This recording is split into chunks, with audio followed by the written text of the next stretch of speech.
class and welcome to Tuesday's English lesson. Now today we are actually going to be using the information that we used yesterday and we are going to start our balanced argument. Now when we talk about a balanced argument in class, we would normally have the class split in two and we'd have a bit of a debate and we'd make posters and we'd make it really nice and fun. Unfortunately we can't have a debate quite simply because we're not all together in one room to do it. However, we have pulled the for and against of one argument yesterday and we're going to use that today and tomorrow to write our own balanced argument, okay? Now a balanced argument is sometimes published in a newspaper article, for example, it is displayed places just to give people a real perspective of different viewpoints based on one key question or statement, okay? So we're going to have a look today at just creating our opening for a balanced argument, and we need to make sure that we use formal language, and there's a few other features that I want to make sure that you include in your writing today, okay? So if we just have a look on the board, you can see that I have done a quick structure of what a balanced argument looks like, okay? So these in blue are paragraphs and this is how it's split up. So to start off with, we have a rhetorical question. Now, yesterday I put it on the board as a statement and then I had for and against, okay? So all I've done with that statement is turn it into a question here. Should August Pullman be forced to attend mainstream education? Now, it is a question that can be answered. However, I've said it's a rhetorical question because it doesn't have to be answered there and then. Once you've read through the argument, that's when you would make your decision, okay? It's also important that we have his full name. We can't just say August because people might not know who he is, okay?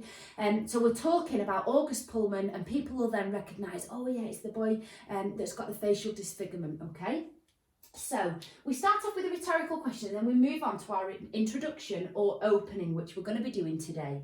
Then once we've done a paragraph for our opening, we move on to argument A, which is either for or against, then B, then back to A, then back to B. So that's where we call it balanced. You can't have 3 arguments for against and 2 for. It just doesn't make sense, okay? So if I put it on here, this is for and this is against. So we've got 1 for, 1 against, another for and another against. So we've got 2 of each. So it's fair, it's balanced, okay?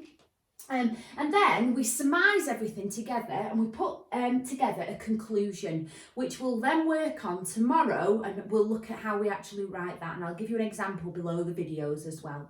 So that's the basic structure which we will keep referring to based on a balanced argument, okay?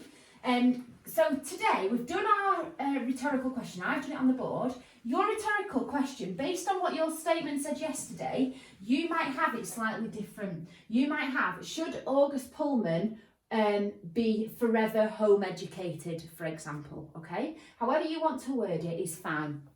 So we're now going to start off with our actual piece, our actual opening. Now we need it to be really catchy and something that actually people are going to want to read on with, okay? So I'm going to say, in the last few years, it also needs to be very formal and it needs to be very factual, okay?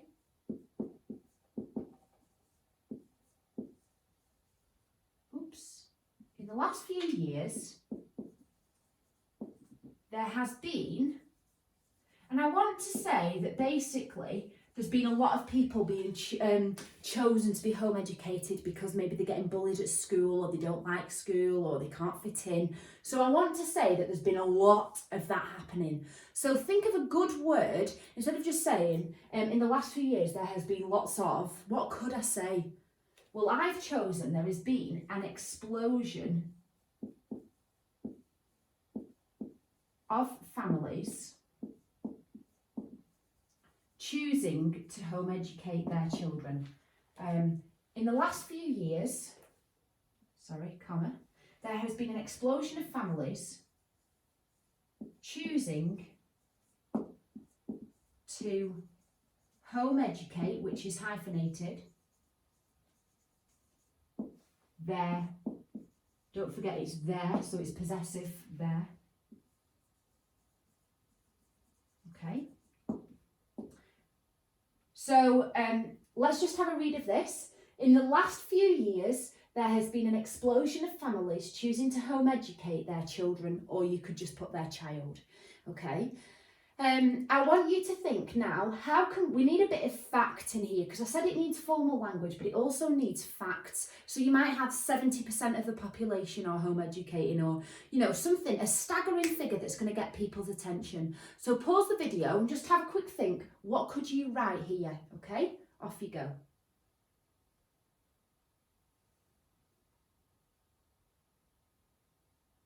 So I'm going to now do a comparative sentence. And I'm going to say so now it's 2020, in 2005,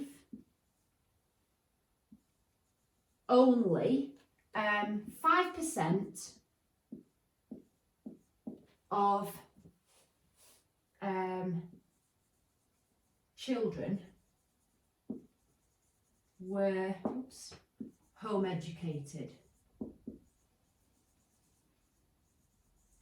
And then I'm going to say, got a semicolon there, because instead of saying, however, in 2020, I'm just going to take out the however, and I'm going to put a semicolon, because we know that that's how we use it, okay, in place of a conjunction.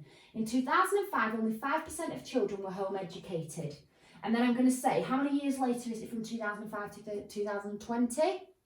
15. So I'm going to say, 15 years later, if we talk about numbers in this way, put them in a word form, just because it's more formal. 15 years later, I want the word staggering. So let's say, and the figure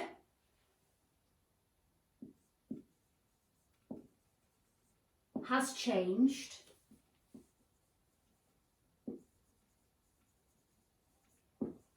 to a staggering, because that makes you think, crikey, that is high, even if it isn't all that high. And I'm going to say 19%. Okay, and this, it sounds factual, but I haven't done any research because we're not actually doing it as a factual piece of writing. We just want it to sound factual for the sake of a balanced argument. Okay, so it's formal and factual. I now need to get ready to prepare for my next paragraph, which we'll be doing tomorrow, don't worry. Okay, so I'm going to say considerable, which means lots of, considerable debate has taken place. So just crouch down. Considerable debate has taken place. Yeah.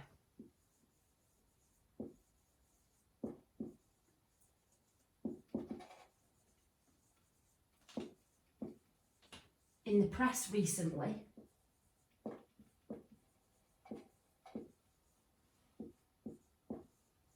Just have a think, what do we mean by press? Because I've included that word and you might not actually know. Just have a think what it means.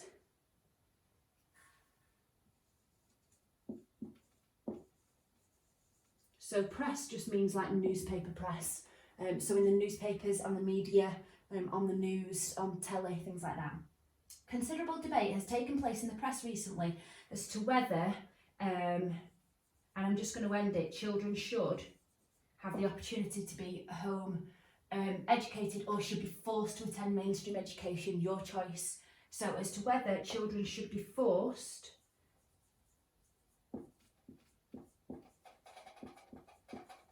and then you can tie it then to your rhetorical question. To attend, I'm not going to be able to fit this on, sorry.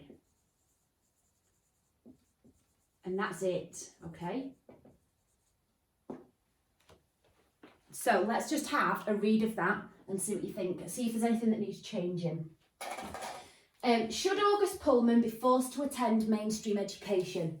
In the last few years, there has been an explosion of families choosing to home educate their children. In 2005, only 5% of children were home educated.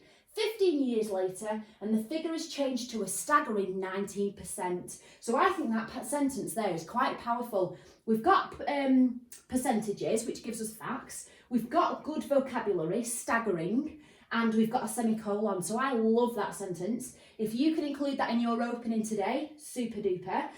You can change your opening. So change these percentages or change the word staggering. You might say the opposite. You might say in 2005, 95% of children were in mainstream education. However, now that has reduced to a staggering, and do it the other way around, okay? Considerable debate has taken place in the press recently as to whether children should be forced to attend mainstream education. That's it, okay? That is your opening. It's a really strong, powerful opening, just a few sentences. I want you guys to do this, but you are going to change it up. So I've just explained how you can change that sentence. This bit is going to be pretty similar. However, depending on what your rhetorical question says, so if it says, should August Pullman forever be home educated, then here you need to say, considerable debate has taken place in the press recently as to whether children can forever be home educated. Okay, so it has to refer back to this rhetorical question that ties this opening together, ready for the rest of the debate or the balanced argument. Okay, here again, change this bit in the last few years. So you might say over the past 2 decades, or you might say in the press recently. It's completely up to you, okay? I love this word explosion, so if you want to magpie that, you can. If you can go on Word Hippo or Get a Thesaurus to find a better word, then absolutely feel free, okay? And I look forward to seeing how good, how well punctuated and how formal these openings are, ready for the rest of your actual balanced argument, okay?